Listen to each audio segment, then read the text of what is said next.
Search is on right now for two missing campers. They left their campground a few days ago and haven't been seen since.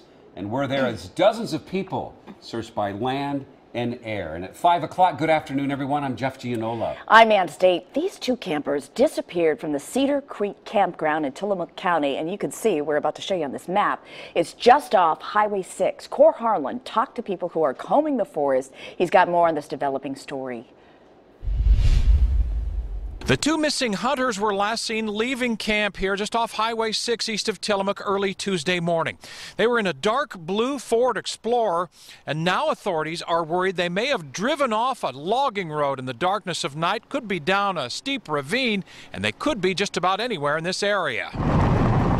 Tillamook County Sheriff Andy Long tells me he's directed search and rescue teams to get off the main logging roads and focus instead on ravines at the bottom of some very steep terrain lining those roads. And if you were up here in bad weather or a little bit of fog, which could happen pretty fast at night up here, and I know that happened several nights in a row up here, you could get off that road pretty easily. I asked Sheriff Long how many people are now in the field searching. He tells me at least 50 search and rescue personnel are now in the field.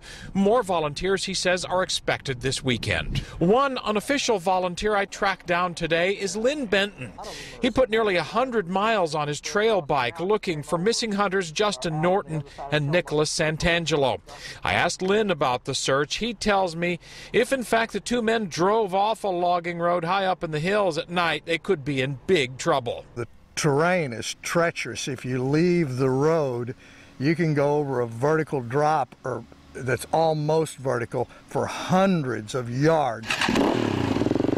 I found Tillamook County search and rescue teams got help from helicopters looking down from overhead. But Lynn says spotting an SUV in this forest from the air might not be so easy. If you get buried in the thick undergrowth, there's very little chance of being spotted from the air.